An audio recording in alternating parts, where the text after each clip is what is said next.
If you want objections and problems and issues, share on Reddit. Yes, but ironically, this is something you as a startup want because this is helpful. People are finding the problems, pointing out these problems. Like this is Oh. extremely helpful and refreshing after, comparing to the interviews that you may be doing with friends and family where everyone is trying to say like how great and amazing you are and the progress that you're making.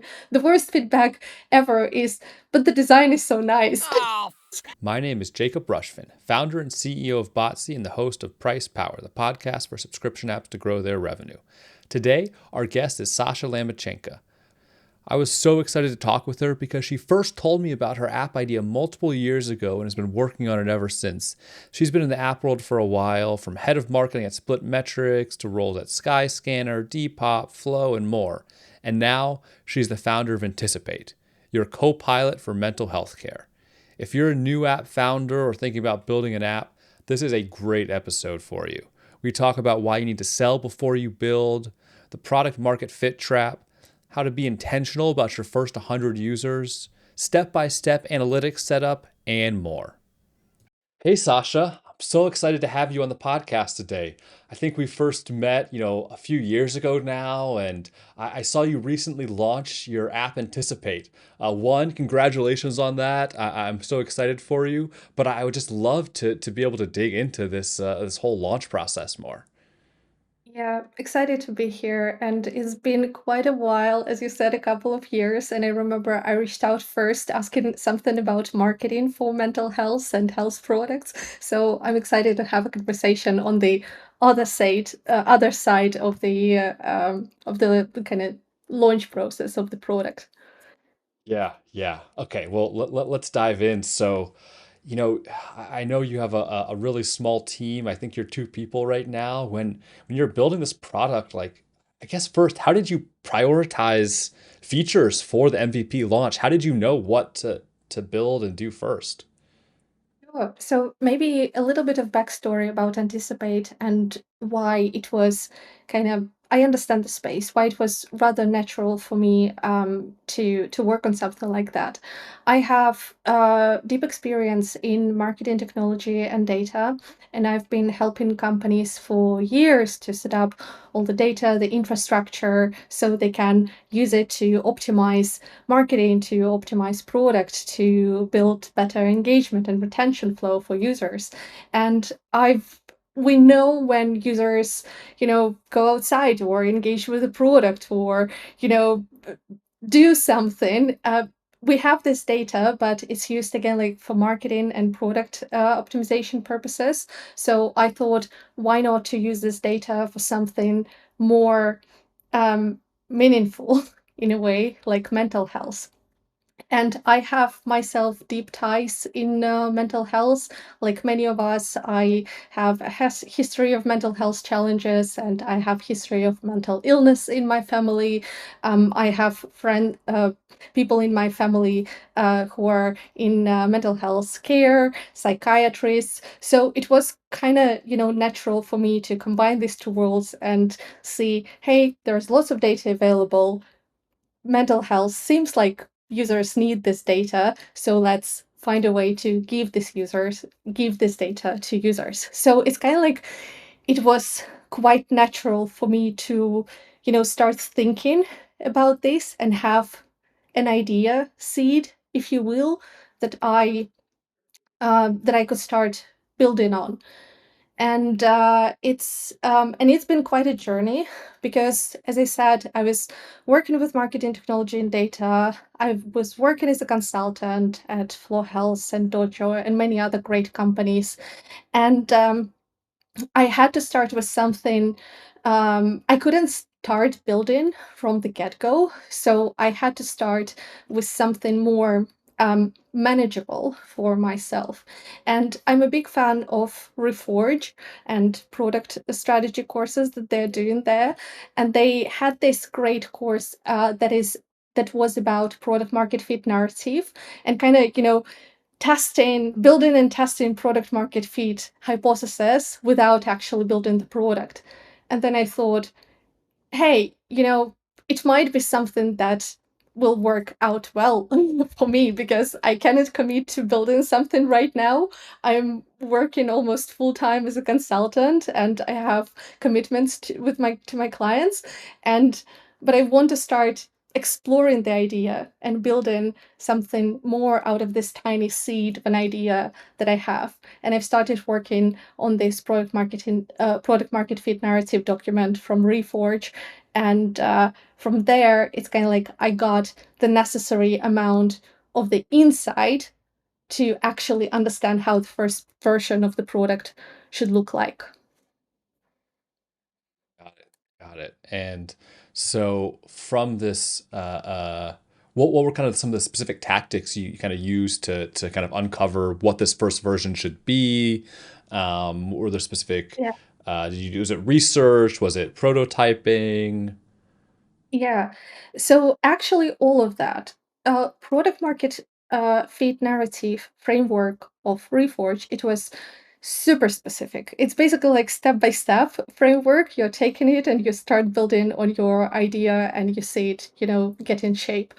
And you are starting with an initial insight, which I had this idea. It can be, it should be earned. So you kind of observed it yourself, you understand it quite well. It should be unique because otherwise it's already out there. See what's the point working on this. And it should be rather grounded in, where you are actually expert in. So I had this.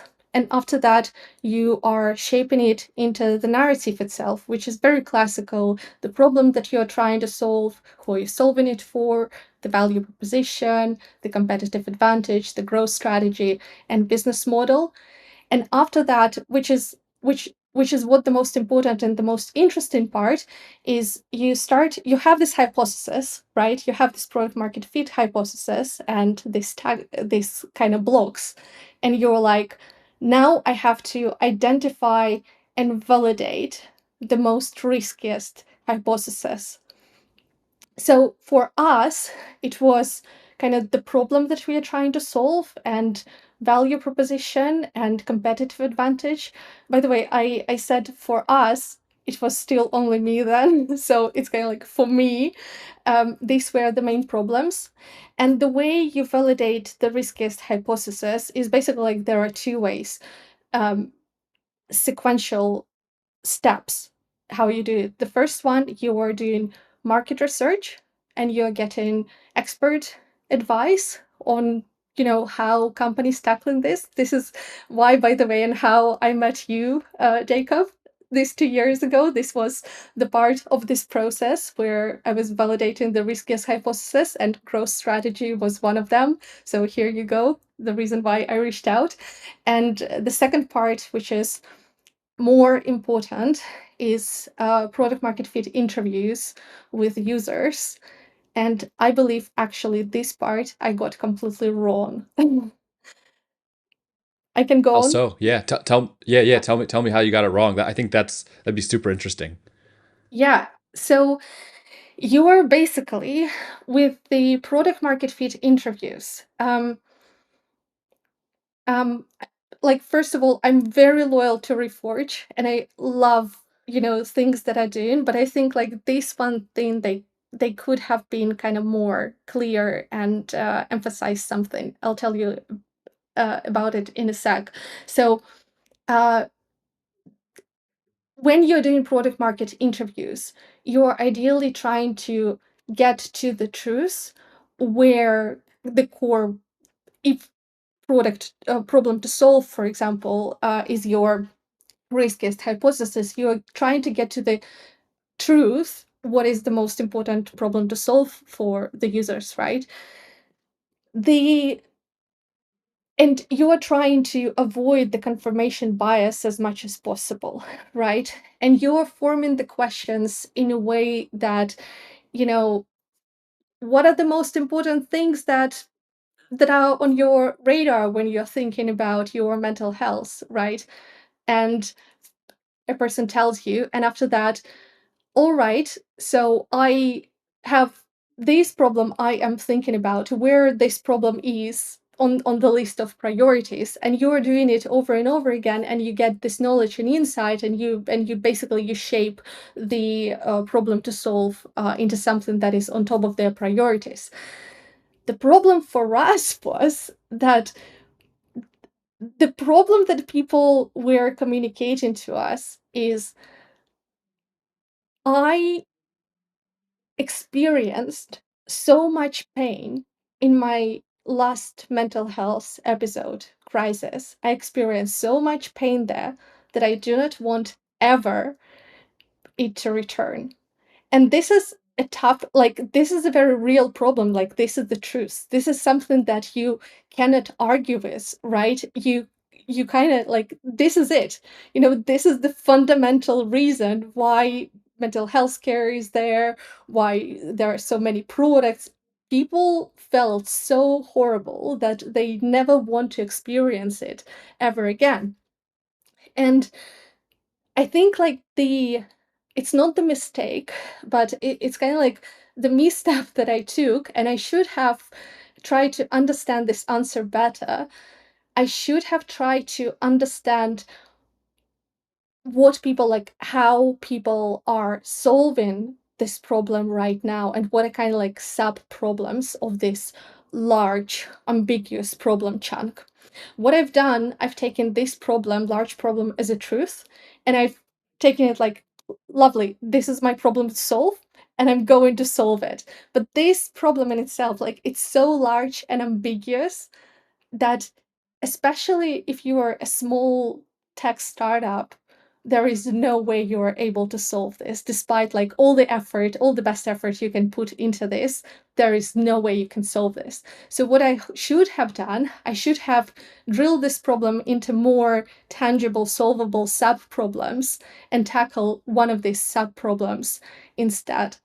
But at the same time, during the interviews and market research and expert advice, I've accumulated so much knowledge about the space in general, and such a deep idea of how painful mental health experiences for people are, that it's kind of like it became a big part of me. And this is why I kept going throughout the years and investing more and more time into understanding this space deeply, even if there is no payback out of this. It doesn't matter for me at this point, because of how much I felt the space and why I want to work on it. I actually think that many people who are working in mental health, they're doing it for this specific reason. They know how painful it is, and they want to dedicate themselves into solving this for others. Yeah. Yeah. That's inspirational. I think you're right that working in mental health is not an easy thing. So you have to be kind of driven by something greater than yourself. But I believe that you are 100% correct in figuring out how to get to those more specific and solutions to kind of people's issues there. And I was trying to think about when you were describing. I was trying to think about an example of another product about, you know, and let me know if this sounds right to you. Where let's say you're building an app for travel or flying. Generally, going to the airport is terrible. Poor experience. Flying sucks. But if you build an app that's just trying to improve the whole travel experience or the whole flying experience, you're too broad. You're not specific. You're not focused. And so drilling down into something like, I don't want to miss my flight. I need notifications to know where is my flight on time, and then is the plane that's arriving going to be on time so my flight is on time. It's like getting that level of specificity to understand, okay, truly what are the actual things we're solving here. And I know that's flying isn't quite as critical as mental health, but is that generally like how you're thinking about it? Yes, exactly. I think you're spot on with that. And I'm actually wondering, I was wondering for a while, like, how did I end up in this situation? Because I thought that I'm clear in my interviews. I have beautiful product market fit narrative document that is, straightforward. And actually right now, I think I have an answer how I ended up in this situation, um and I am pleased that I didn't have any money at this stage to waste into the direction and this big ambiguous problem, if it makes sense. Yeah, yeah. And so I think this it makes me curious. Do you wish you did less research and less upfront work and built something faster to try to sell? And maybe it's hard to know. Like, I'm sure you found all that research that you did extremely valuable and you'll carry that on, like that knowledge for years. But do you wish you went to market faster so you could learn actually how people respond and use what you've built? This is a great question. I think in my situation, this is both. So it would be unfair for me that I say if I say, oh, I wish I'd go into to market faster, because I wouldn't have the right level of understanding of mental health space in general.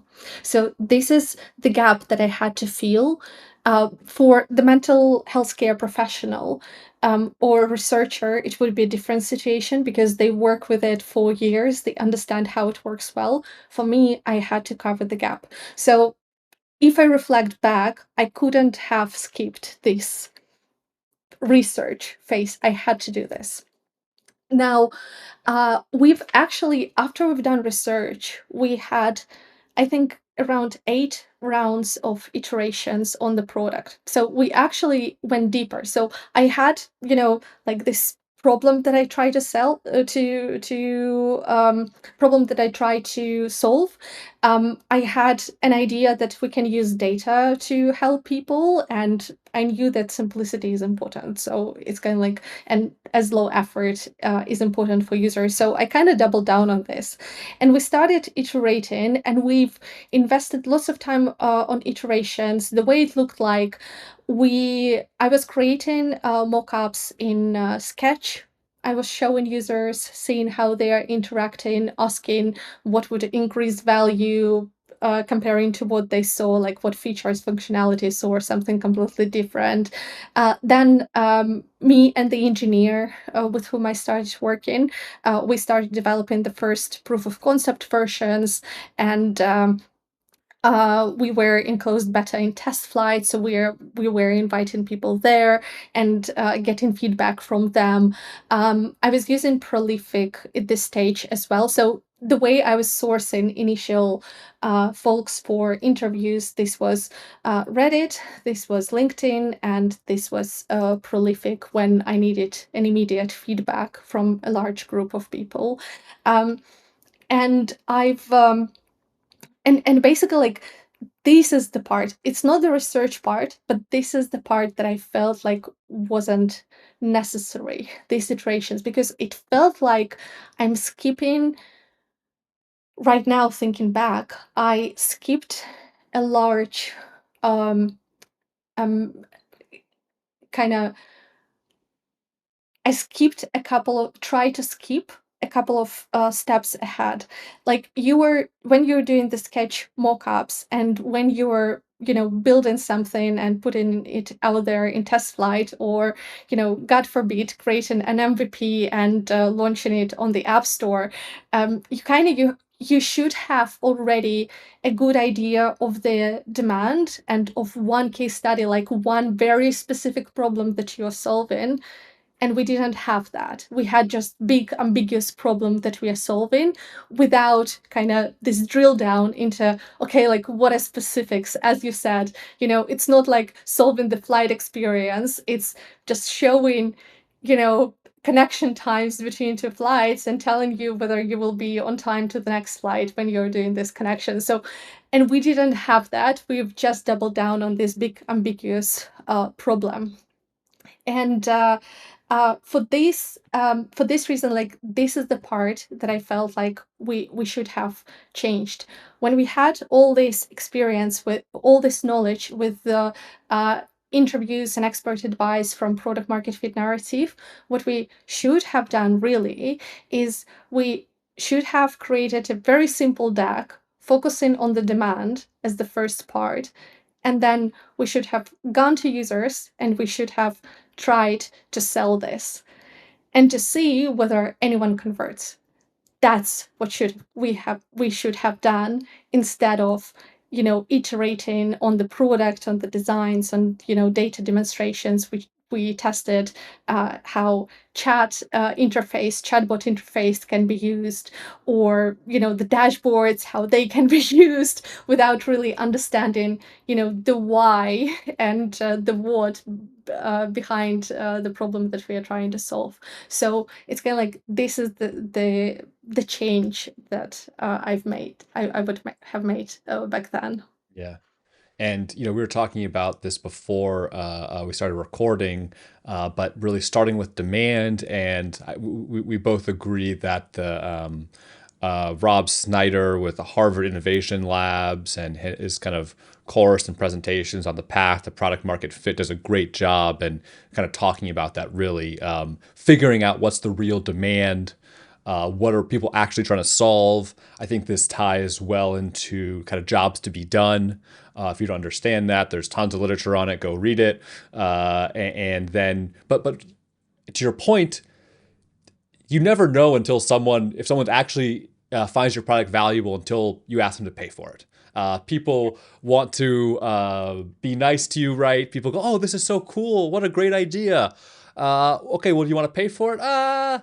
Maybe, I don't know. And until you do that, you don't know. Yes, exactly. And also, I actually think in consumer products, it's interesting because there are use cases that are extremely valuable to the users, but they are so commoditized, is it the right way to say that, that people are not willing to pay for them or pay for them much.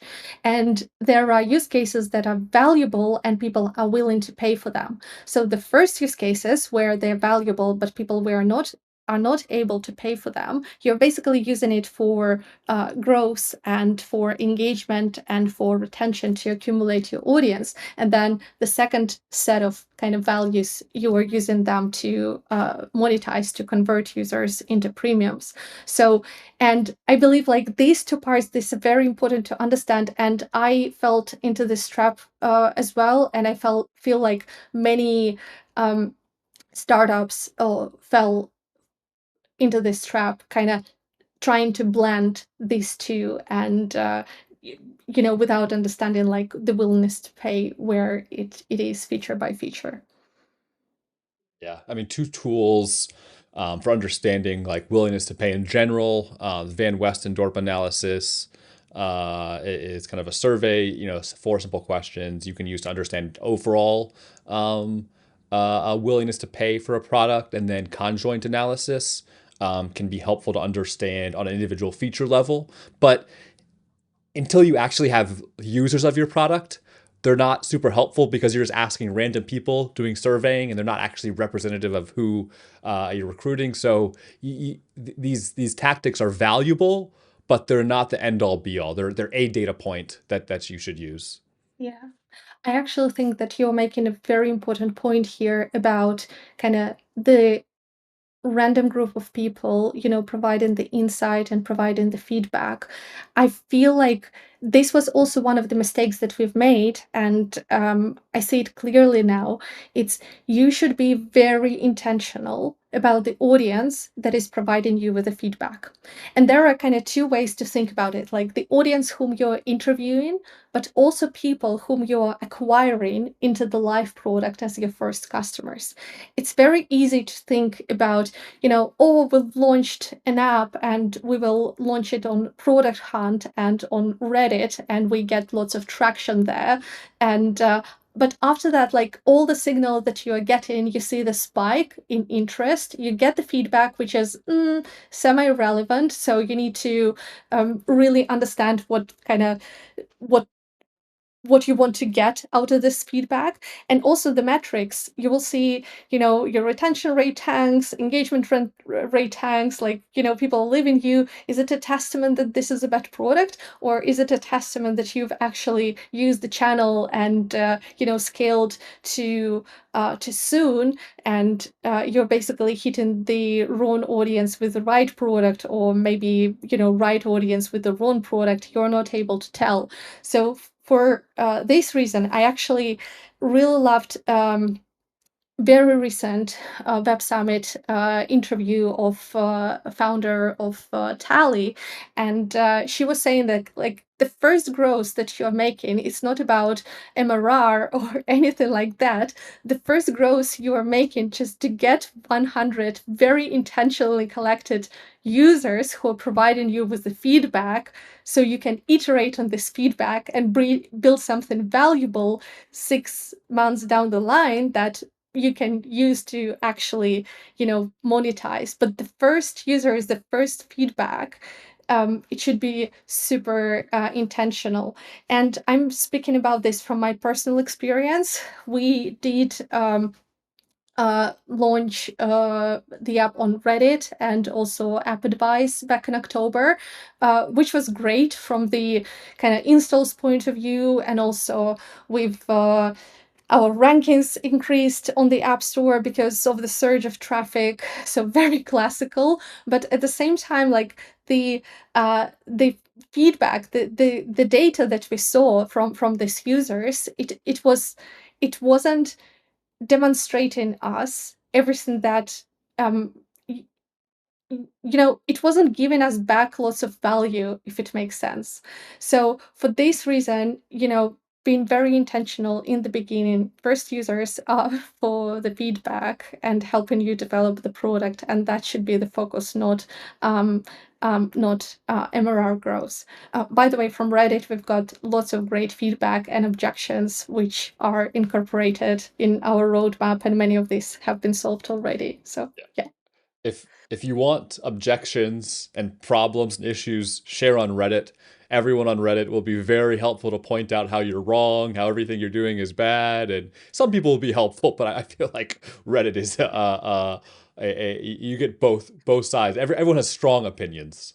Yes, but actually, like, ironically, this is something you as a startup want. It's kind of like, this is exactly it, because this is helpful. People are finding the problems, pointing out these problems. Like, this is extremely helpful and refreshing after, comparing to the interviews that you may be doing with friends and family, where everyone is trying to say like how great and amazing you are, and the progress that you're making. The worst feedback ever is, but the design is so nice.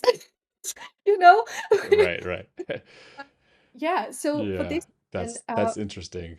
yeah, when we went on Reddit, I think it didn't pay off in terms of kind of expectations of MRR growth or anything. Also because, like, we did it completely for free, so we made the product free for a limited period of time to kind of get users and the feedback, and but the feedback that we've received from it was amazing. It's people were reviewing the privacy policy and pointing the gaps, and had shared ideas about how we can make our privacy practices and data security more robust. And this was amazing. We implemented everything that was suggested, and also how and at which stage, like, there were debates about when mental health products, they are actually starting having clinicians in their integrated into their teams. For us, we've been clinicians were consulting us continuously during this process, so that's great. However, that's definitely not enough if we want to scale, and it became obvious because this is the questions that would be asked not only on Reddit, but this is the questions that will be asked as we scale by, investors and media and, what or not. So for this reason, it was very important for us to do this launch and get this feedback. Um, but again, like this is because Reddit is Reddit. I'm afraid that if a product goes viral on TikTok or gets, just feedback from some platform like App Advice, for example, and it's way too early, and if the only signal the company is able to get of it is the product signal, product engagement signal, I believe it's very misleading and dangerous. Yeah, and it's dangerous even for mature products. I've worked at apps and been at apps. You have some viral moment, something takes off, and it can actually decrease your overall rankings because these people install but don't do anything. They don't purchase, they don't convert, they don't retain. It's wasted time, wasted effort, and so there's this myth of virality is kind of dangerous. I think that generally viral acquisition strategies aren't great.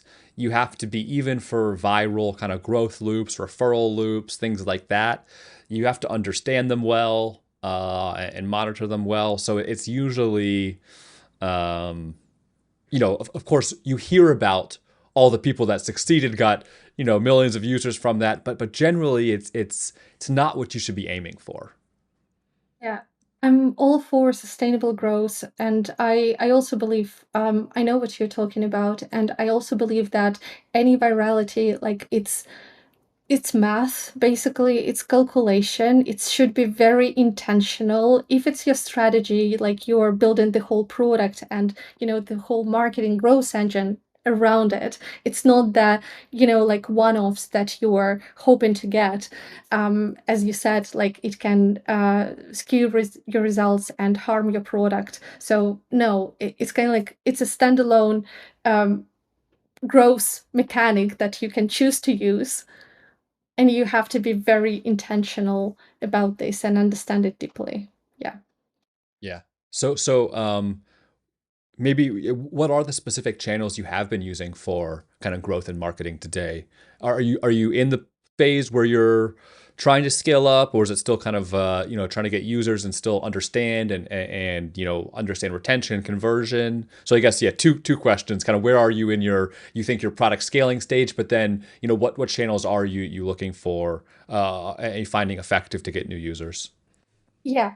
So initially, classic channels doing things that do not scale, right? So it's basically like LinkedIn, and then it's Reddit, and then it's one-offs on app advice. I've also found um, Apple's in-app events working quite well, because when you're, as a young startup, when you're launching an in-app event, you basically get a bump in rankings because of the keywords that you're using in the in-app event. And also, like, Apple gives you visibility, because I feel like not many startups are leveraging in-app events yet. It's almost considered and promoted as something for more mature companies to do. But I'm actually curious why, because for a young startup, it can give you a boost in visibility and installs. So why not to do this? So I found this working quite well. And it's kind of like, but this is, but right now, I'm actually took a pause on growth, because it became obvious that the product that we've built right now, that we have right now, it's not it's not clear on the demand. It's not clear on the problem that we are solving. So for this reason, in the last couple of weeks, I've taken a step back, got back to the drawing board, understanding where we sit in the market, having conversations with users from the selling and demand perspective, instead of like, here's the product and design is nice kind of perspective. And for this reason, like, this is my sole focus right now, is building something that people will love and hopefully will have enough value out of it to pay for it. Yeah, that makes sense. And I think realistically, you're never going to get it right the first time. You're going to have something that doesn't work perfectly. You're going to acquire users. You're going to find the wrong audience that isn't right. You're going to iterate to an audience that's a little better. You're going to change the product. And that's really kind of the product development process and growth process, right? Of you slowly improve and iterate and tweak and learn and then do it over and over again. Yeah, exactly. I actually, you know, I found a couple of frameworks that were super helpful. And actually, so maybe I'm running a little bit ahead of myself, but we've got really helpful advice. So when we had this moment, like we launched and we have product which seems nice.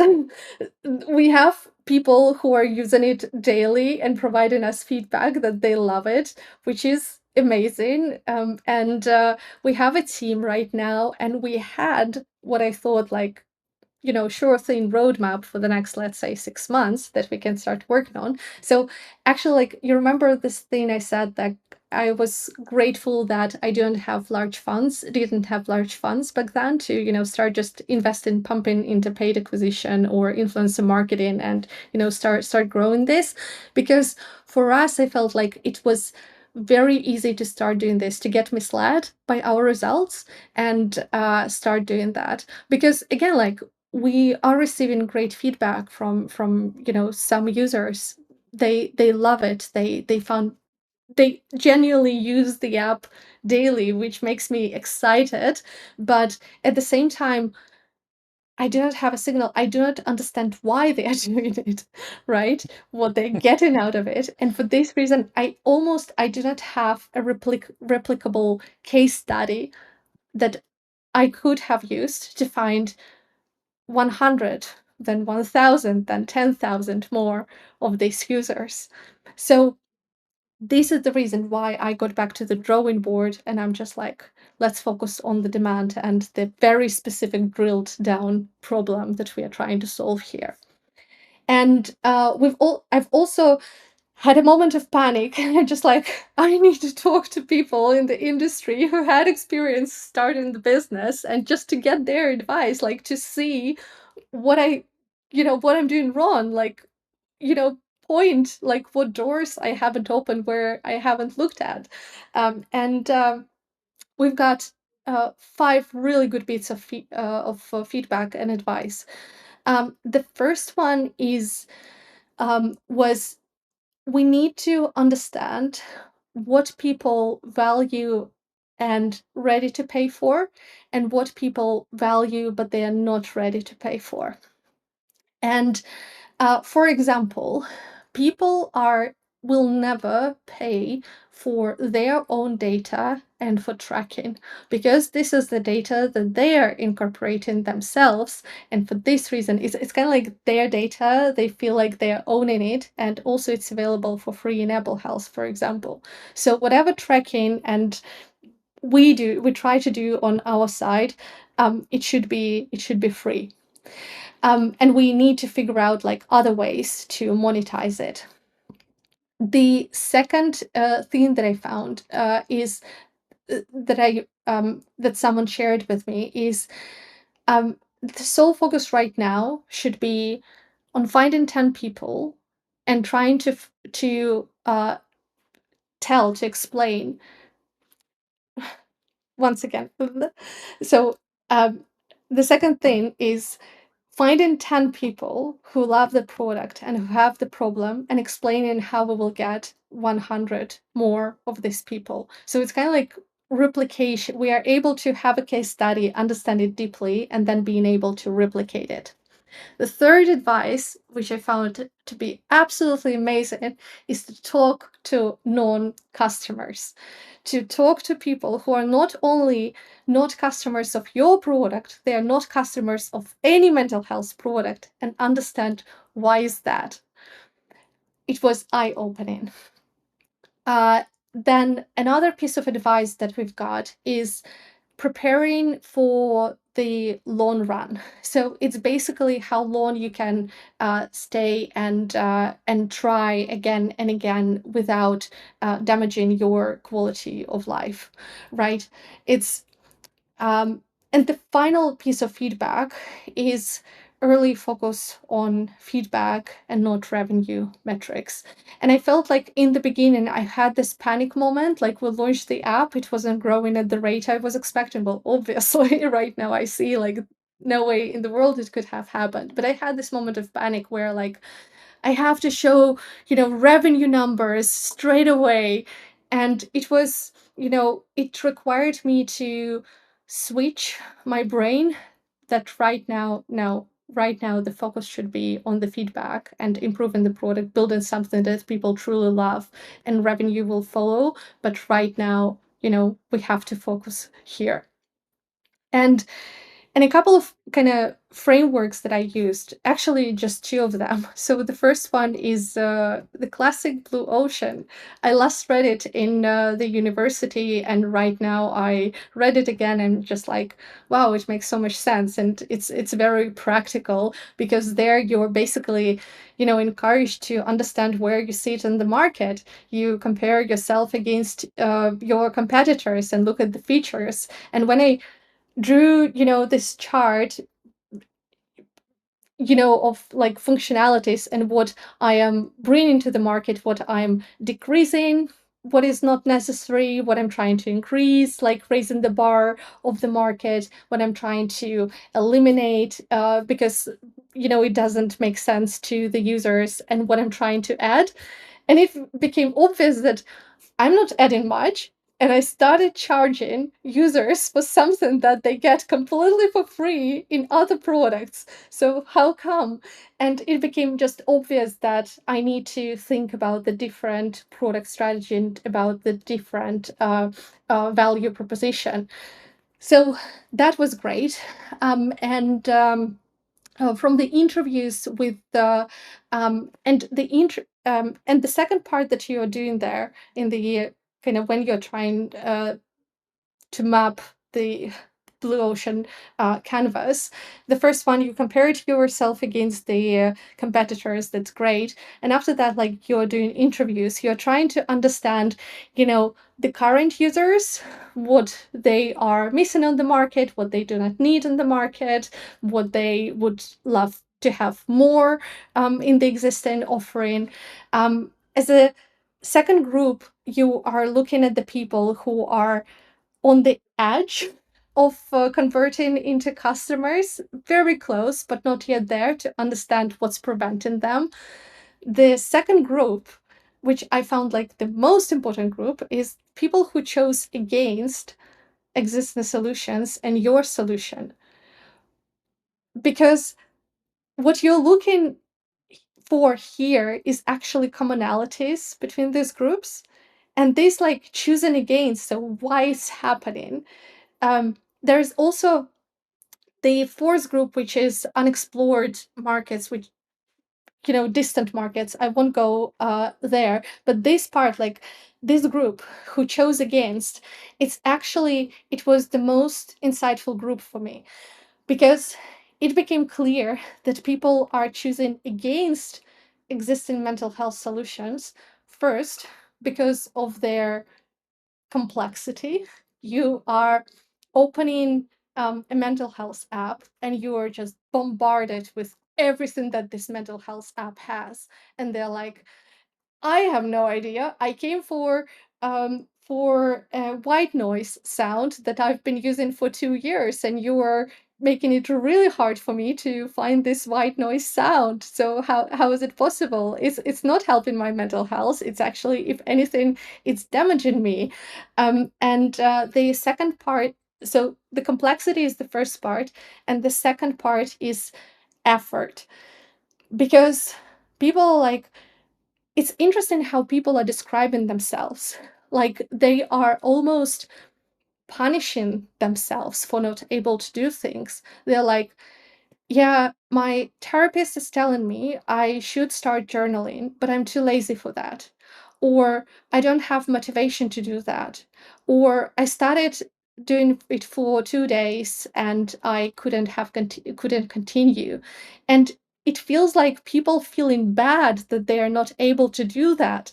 And they're telling me, you know, it's something, I think something is wrong with me that I am not able to do that. And I'm thinking inside, like, I've talked to 50 people before you. They're all telling the same.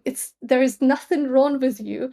When you start feeling worse, the first thing that goes out of window is motivation to do anything. And you have priorities like get out of bed or take a shower or communicate with your spouse or, things like this. The last thing that you have on your mind is, start adding something to the mental health app. And people are like, yeah, it can be, yeah, it can be the case. So it's actually the trap if we are focusing only on the current segment, the trap that we are getting ourselves into, like in the current consumers of existing products or your product, the trap you're getting yourself into, you kind of narrowing your audience significantly. You're not trying to solve, a wider problem, but you're trying to refine the solution that already exists for, the existing audience. Somehow they are using the product, so somehow they're happy with it.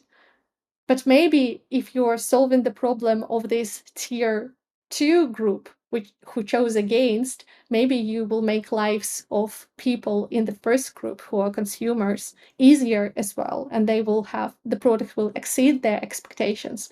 So this was one of the most important advice, like talk to people who are not consumers and not customers of your product or any product and understand why they chose against it. One of the most eye-opening things. Yeah. Yeah, that's super fascinating because it's kind of counterintuitive, right? Where you would assume that you want to focus on people that would be users of mental health apps, and I'm still um, I still feel like there's probably people out there who are never going to buy or pay for any product, and maybe their advice is helpful, but it's really as a founder, it's on you to pick that out and understand what is what there. Yeah, one second. My dog is going crazy. I need to close the door real quick.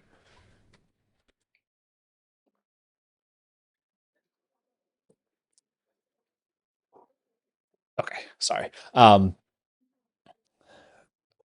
It's actually Can you? also, yeah, I'm super quickly. I'm also thinking about it, and talking to non-consumers, it actually made me realize that our true competitors are not mental health apps here. And reminder, what Anticipate does is kind of collecting the data and transforming it into meaningful insights like time outside, sunlight, early bedtime, late bedtime, and showing it to the user so they can make a decision of how well they're doing and how recent days can impact their mental health.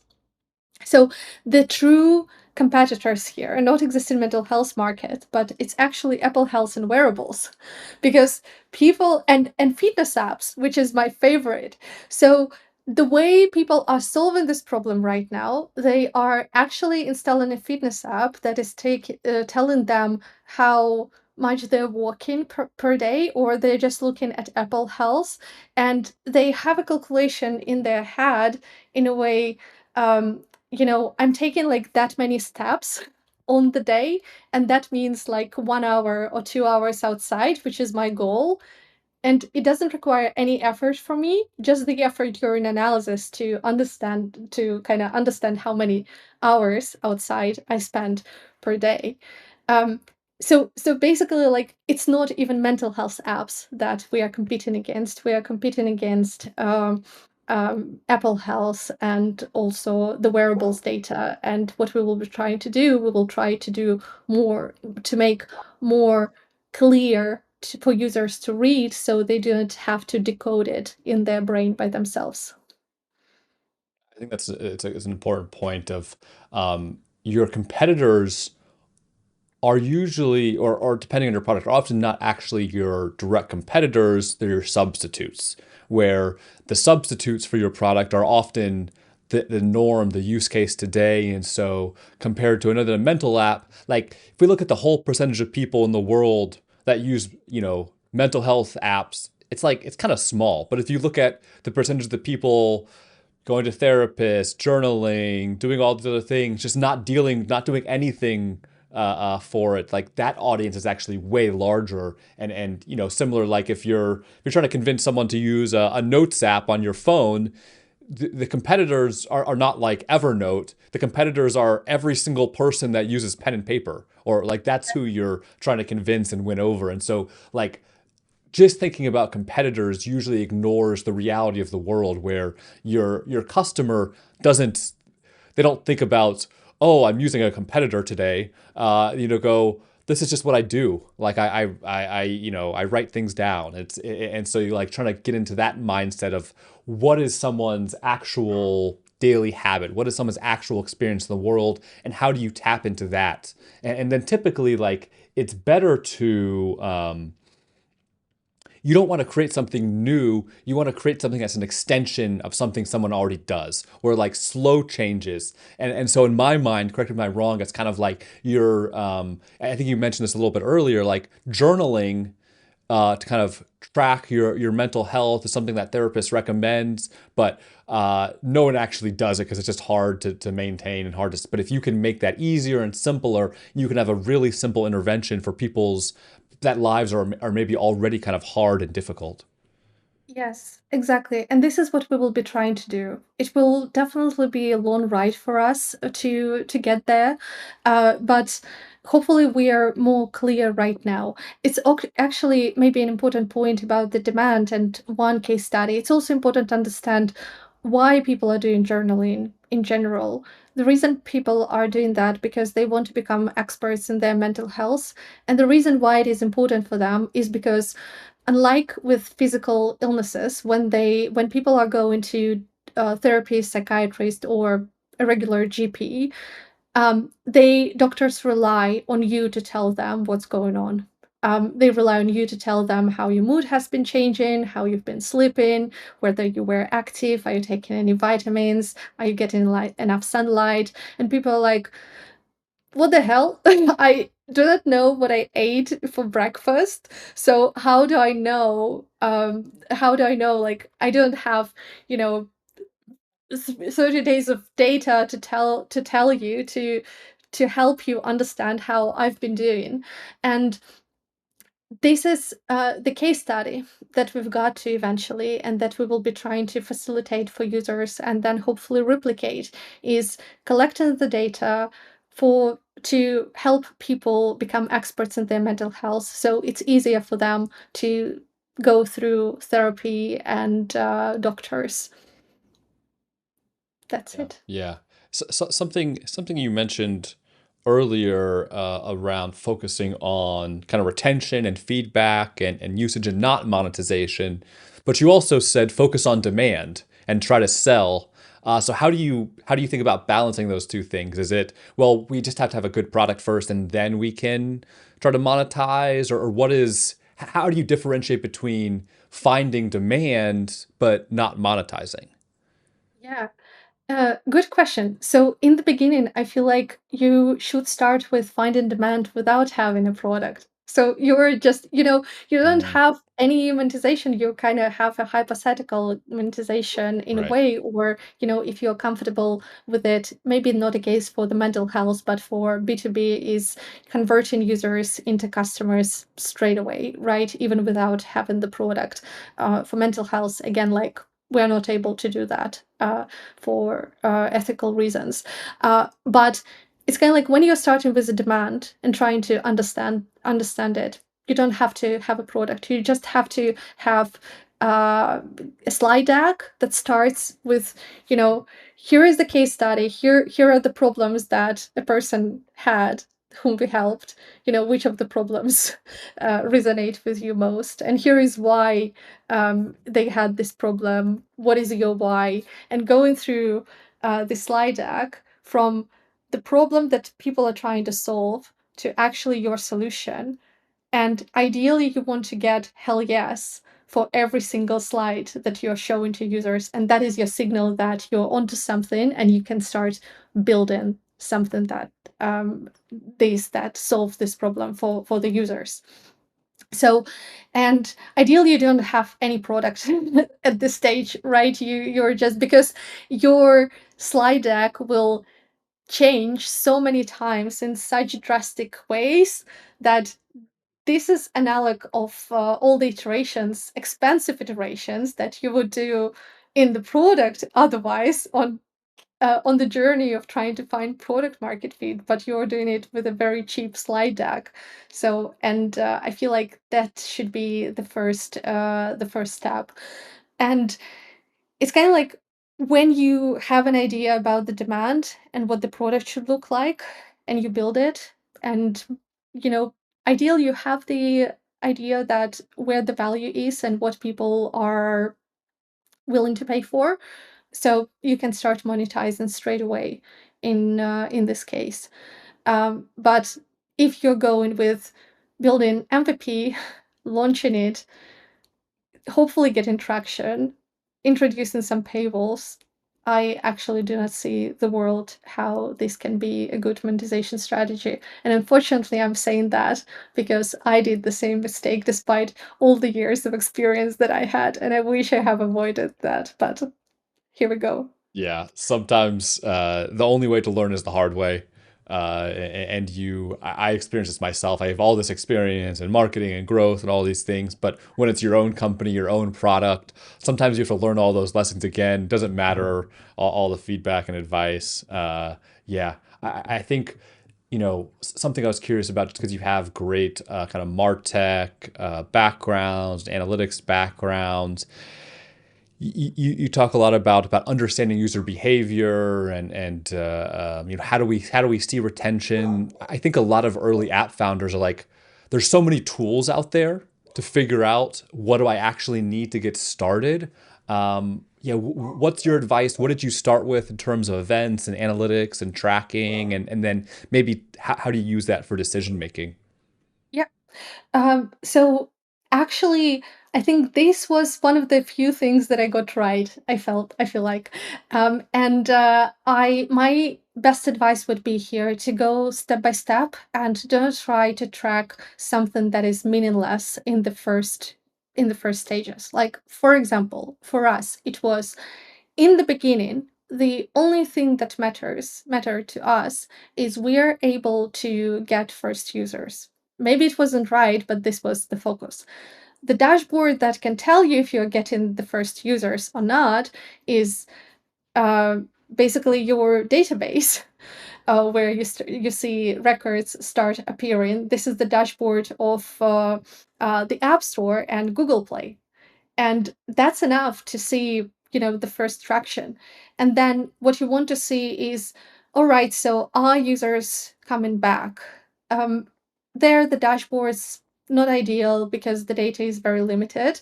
So what you would want to see is have some very simple app open events which you can map against the user IDs and by dates, and basically see whether users are returning or not. Again, like you're doing it through your existing database, super simple. You're just doing this and you see initial retention cohorts.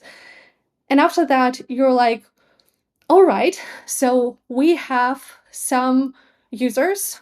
We see they're coming back, but we do not know where they're coming from, where they installed from, and we do not know what they're doing in our product. So these are the two problems that we need to solve now.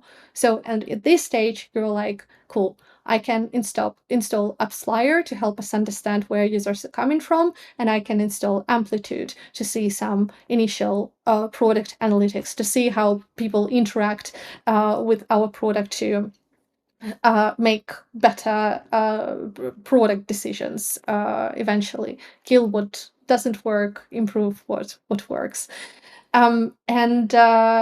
And basically that's it. And after that, like you're trying to solve essentially what I would advise, not to go with you know big phrases or straight away of this world. Also it can be very tempting, but no, like go very slowly, step by step, and cover, identify the problem, the data that you're missing, the insight that you're missing, implement it, and start tracking from there. A quick example, I mentioned Brace. right now we have only local push notifications, and we are not collecting emails for privacy reasons, so we would have no use of it. We will not be doing email marketing anytime soon. And we have, yeah, only local push notifications. So, and it will be like that for a while because of the simplicity, because of the cost and the privacy. And yeah, I feel like it was one of the good decisions that we made. I think that's an important thing that typically for most products, you don't really need many other messaging channels unless it's a core part of the product, like you're using for your local notifications, your kind of check-in and reminders. Generally, you can maybe get a 5, 10, 15% lift in, revenue through notifications and email, but like 90%, 80% of your users will always convert just in that core product flow on the first session, and convert immediately. So really optimizing that new user experience in the product is usually the highest impact thing you can do versus adding push notifications or adding other messaging channels. It's all about that first product experience. And then understanding, yeah, what people are actually doing and engaging with some basic analytics, I think makes a lot of sense. Yeah.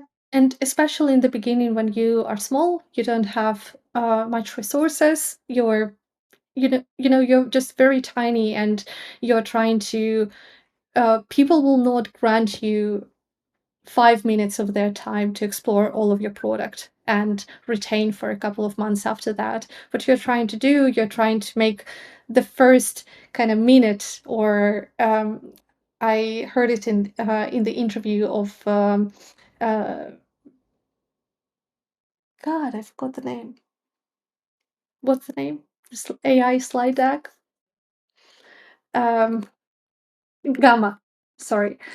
Oh, Gamma. Oh, yeah, yeah, yeah. Here we go. I've heard it in the interview of Gamma. So they've at one point in the product they focused just on the first 30 seconds, and they said that they want to do the most magical experience for the users. And this is the only bet that they've made. They haven't been doing any improvements in the product. Only the first 30 seconds they were ruthlessly optimizing and making it absolutely magical. And if such large companies as Gamma are doing this, who have grown rapidly in a short span of time. So I feel like there's something in there. Yes, it's first impressions matter with people. They matter with products too. Humans Yeah. are emotional. We make decisions with emotions first and we rationalize later. And so, if you can make someone happy, if you can make someone feel good, if you can generate some excitement, any way you can get some emotional connection, some emotional resonance immediately, people go, then they're all of a sudden more receptive to your logical, rational arguments of the benefits and why this is a good idea and how it'll help you. And so, yes, I think that's it's a good framework to think about there. Yeah. So, any kind of last summarization of kind of learnings, feedback, mistakes you want to share with other founders? Ooh, I think maybe it will be most helpful if I share my next steps, and it will be Yeah. helpful for other founders as well. So again, like what I'm doing right now, trying to figure out one case study, making it replicable, and going from there, focusing just on one case right now. And again, doing it without building the product first, but just focusing on getting this, understanding the demand right, so I'm able to build the right product. Once we do that, and especially in the context of um, making the first 30 seconds magical, how will we understand that they are truly magical? So we will just be prototyping, and we will be showing the sketch designs to existing users, to people who are non-consumers, and people from, again, like Prolific and Ballpark. There are many tools like that out there. So we will just iterate with them And after that, we will start development. And after that, when we receive the next signal that there is additional value that we can add to the users, we will start the process all over again. We will try to understand it. We will sketch it. We will show it. We will iterate it. And after that, we will start development. And after that, we will roll it out. And hopefully, iteratively, we will build something meaningful. And growth will equal product and will equal marketing for us because we are tiny. We're a 2-person team. We get support from amazing people, but the core team is still 2 people for us, 2 women. And for this reason, we will be thinking growth from the beginning. Like we will be checking what's priorities of Apple's to hopefully get their support as well. We will continue launching functionalities through new features that we are adding through and content through Apple in-app events. We've done a good job responding to all objections through our products on audience on Reddit. So hopefully with the next iteration, we will be able to celebrate a much more robust product together with them. So we will be offering a large part of our product completely for free. We will be monetizing just like again the parts where the willingness to pay is high, not only the value is high, so people can experience lots of it completely for free. All people, even if you can't afford something, it will be optional for you to buy, but you will be able to still get the core value out of the product for free for as long as you like. So yeah, for this reason, 3 things: focusing on one study, iterating without development, and growth equals product equals marketing for us. So hopefully it's helpful for other entrepreneurs out there as well. Yeah, that's amazing. And I'll reinforce one thing you said of, when you're doing those interviews, you want hell yes. If you're not getting hell yes to kind of what you're building, keep on trying. And so I think you summed it up amazingly well of you just keep going, keep iterating, and keep learning. It doesn't end. Yeah. Yeah. Sweet. Uh, Cheers to well, cool. This was, we shared so many kind of amazing resources and links. We'll include those in the show notes for everybody to go and find. I'll comb through the episode to make sure we get them all because I think there was so many good quotes and podcasts and presentations. And everyone go check out Anticipate. I think it's a really interesting product. I'm really excited to see how it grows and see where you take it. So we're definitely rooting for you. Wonderful. Thank you so much for having me here. It was a pleasure. Yeah, it's my pleasure. All right. Thank you so much. This is great. All right. Bye. Thanks for listening. Hope you enjoyed. Please go to pricepowerpodcast.com to see all the episodes. Go to Spotify and YouTube and give us a subscribe and follow so you don't miss any episodes. All right. Talk to you next time.